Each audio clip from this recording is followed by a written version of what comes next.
Hi there Pokefans, I am your humble host Charles Fan and you're watching Pokemon Gym Challenges. Today as we continue on our journey through the game, trying to catch our core fish and specializing in the water type, we have quite a lot of things to talk about, considering that this recording is being done on the day Scarlet and Violet is being released.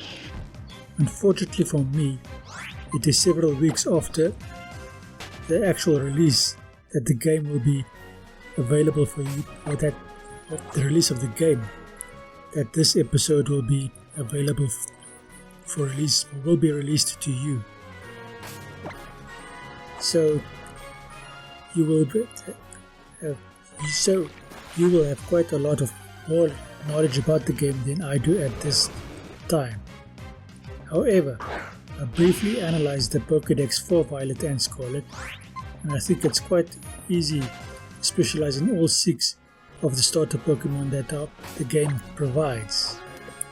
There are enough encounters and good ones, not considering version exclusives. These are precisely for the grass type, the fire type, the water type, the dark type, the ghost type, and the fighting type. Now leave your comment in the comment section below if you have found out whether or not the Paradox Pokemon are legendaries or not. As far as I can see, if you are specializing in a specific type like I am, there are only one choice, namely the fighting type. You'll need to be able to randomize the game or play a ROM hack to access the other box legendary, the electric type, as well as having a similar starter. This is similar to what happened in Pokemon X and Y. I had only recently been able to buy myself a second-hand copy of Pokemon Sword, so I will be replaying the poison type there. It cost me about $7 if the exchange rate is the same as it is now.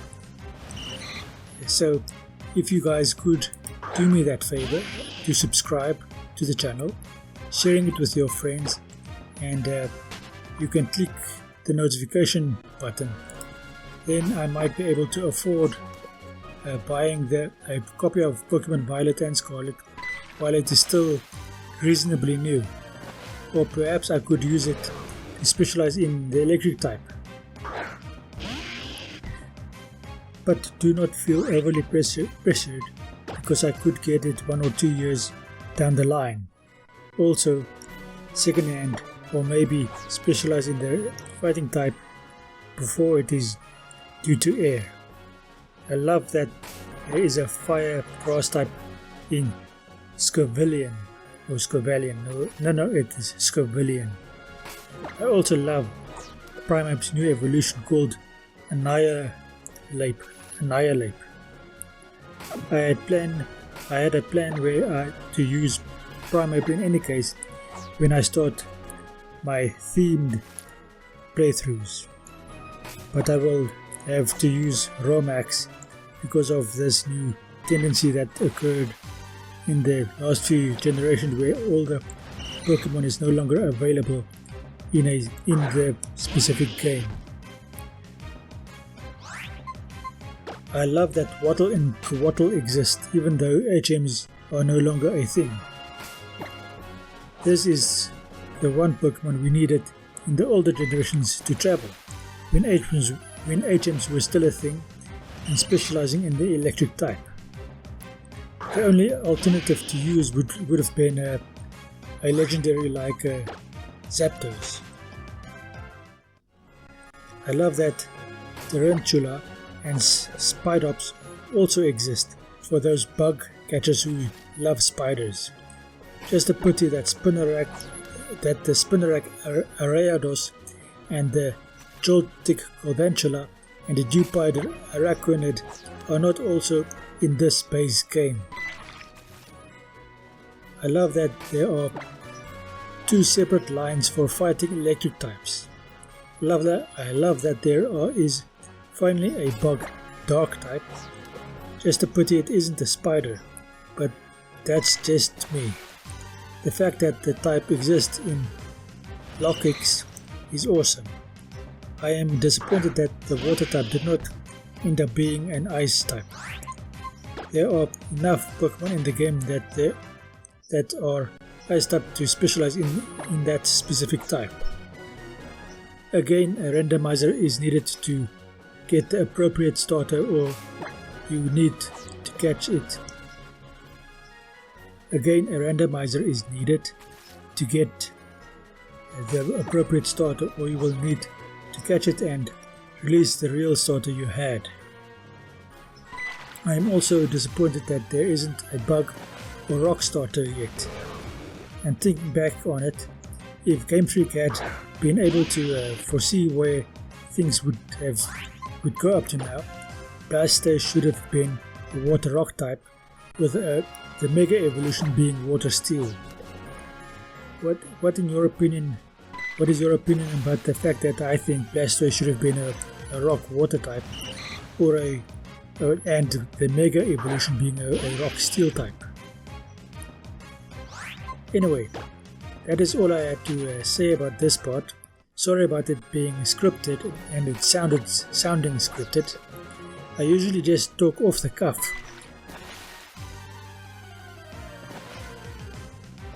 Okay, so we finally catch ourselves a corefish over here. Presuming I managed to catch this corefish, the odds are quite good that I just kill it outright without being able to catch it, and I'll have to go through all of that rubbish again. Even though it is a voiceover, I see the gameplay I've been doing and I discuss what is happening. So reading a script like this is kind of boring, but I had quite a lot to say, and I was hoping that all the things I had to say would actually fill up a whole episode, but that didn't happen. So as we now try and capture this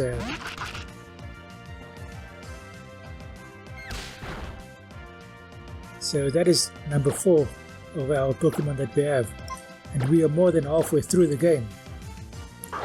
I was hoping that it would be a bit quicker.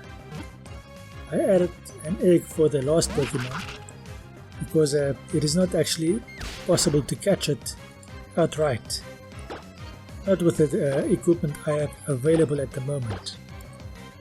Can anyone guess what that Pokemon is going to hatch into, or that egg is going to hatch into? And we finally succeed in capturing this corefish.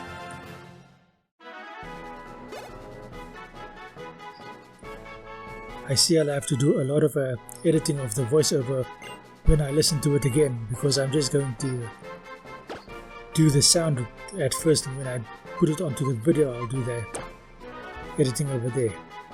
So there is our corefish. It is a nice water type. I recently watched a video where some guy was talking about all the Pokédex entries, and where it mentions in one of the Pokédex entries in one of the games that corefish is not actually a resident of this specific region, but it came over here with some collectors or something, and some of them escaped when they bred. The babies escaped, and now there's quite a healthy population of corefish in this region. And he asked the question that he wondered what the original Pokemon looked like. Now I have a opinion on that, and let me tell you what it is. So to hype it up a little bit, it is a Pokemon that was introduced in the Pokemon X and Y games. It is a blue Pokemon, and it's a water type. Can any of you guess what the name is? Anyway, you don't need to leave a comment in the comment section about that, because I'm about to tell you. The Pokemon I am referring to is Clauncher and Clawitzer. I strongly believe that those two Pokemon are the original Pokemon from which Corphish and Crawdaunt as adapted from in the new region, making itself look very much like Sharpedo in order to blend in and be safer in this new environment. Now you can leave a comment in the comment section about that. Do you think I am correct about this, or are they two distinctly different Pokemon? Well, of course there are two distinctly different Pokemon, but I think that Corphish and Crawdaunt are regional variants of the Clawitzer and Clauncher lines.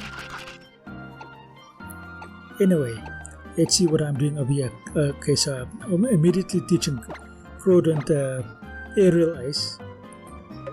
Later on I discovered that this doesn't actually work all that great, because the idea is to teach Crawdaunt or Corphish Aerial Ace so that it can deal with its one weakness, or one of its weaknesses, which is the fighting type. But its base speed is so freaking slow that it doesn't even end up mattering. And just in case you were wondering why I didn't go with Sharpedo, I did consider that very strongly, and I think I did discuss it in a previous episode. But in this specific game that I'm playing, the Sharpedo is not available for me. That is, I could edit it in, but I'm doing so much editing in the game already that it would just make it all useless. Anyway, so the point is that Crawdaunt on the base form has higher attack than Sharpedo on the base form. Mega Sharpedo is much stronger and much faster than Crawdaunt. So if the Sharpedo was available in this game for me, I would rather be using Sharpedo, and that is where that comes from.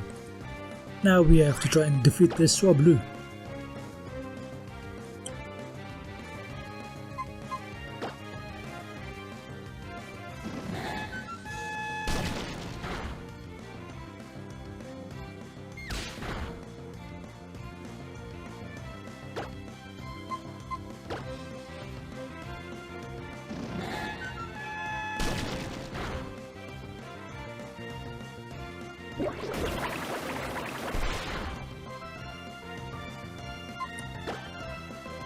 Okay, let's just switch out over here because I don't want this Corphish to faint. I do want it to actually gain some experience without fainting. Rock Slide ought to do the job. Ice Punch would have probably done the job as well, or whatever that ice type attack is. I can't remember quite now.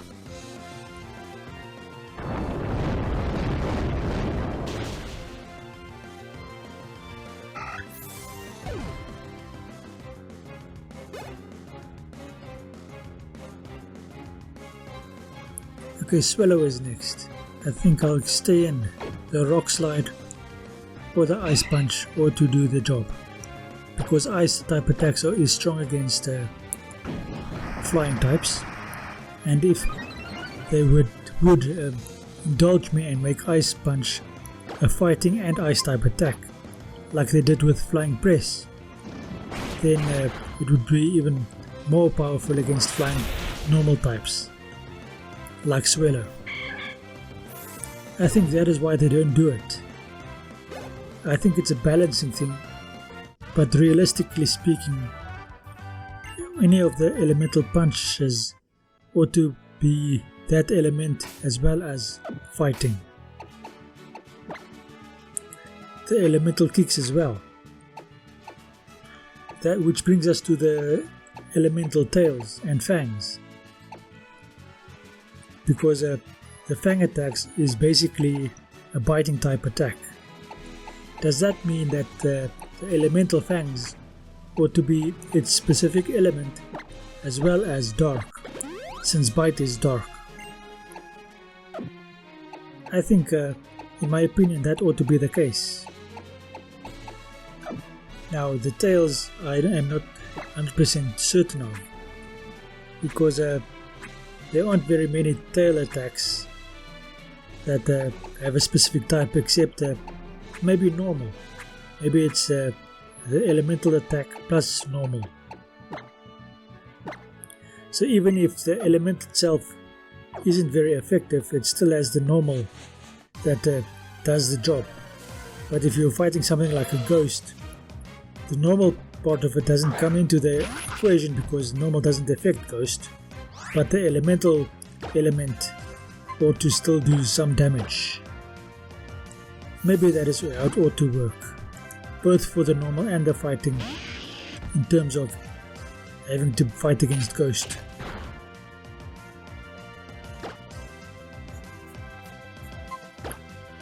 Okay, so we defeated that doggy over there. Walking through a bloody sugarcane over here, trying to reach that item up top there, but not getting anywhere. If this episode was recorded a little bit longer than 20 odd minutes, I would have edited out all of these encounters over here, because they are kind of useless to us. Ooh, I taught my crawfish dig. Either I taught it dig or it learned to dig at some point. I think I taught it dig. Wasn't a bad idea. I mean, the bloody electric types is one of my biggest weaknesses. One of my other remaining weaknesses is the bloody grass type. The water type is much easier to deal with your weaknesses. It's easier to get past your weaknesses than it is for some of the other types, like the grass type has so many weaknesses. It is almost impossible to get through the game without having to deal with a weakness. Whereas the water type only has 2 weaknesses, if I can remember correctly, namely grass and electric. In fairness, it ought to have a 3rd weakness as well, for balancing purposes. Maybe bug ought to be one of water's weaknesses as well. Up the bugs a little bit over there. It's not that I'm that fond about bugs. I did mention before that fire is my favorite type. But for a long time now, bug has been pulling on the short end of the stick. I mean, it doesn't even have a starter to call its own. Almost every other type except rock has gotten a starter. Rock and bug has been left out of that little game over there. Now they could do a retrospective thing where they do a completely new region, and like they did in the Arceus games, they could have a regional variant of Squirtle, where he is in fact a rock type with a mega of a steel type. And in such a game, I wonder who the other Pokemon ought to be. If I had it my way, it would be Squirtle and the entire Squirtle line up to Blastoise, with only Blastoise being the water rock type, with a mega evolution of a water steel type. Then the secondary the grass type would be the Turtwig line, and the bug type, I mean the fire type, would be a bug type as well. Anyway, that's going to be the end of this episode. Please consider what I've been saying. Leave a comment in the comment section below about all of these ideas. Share your opinions. Thank you for watching this episode, and have a good day. Thank you and goodbye.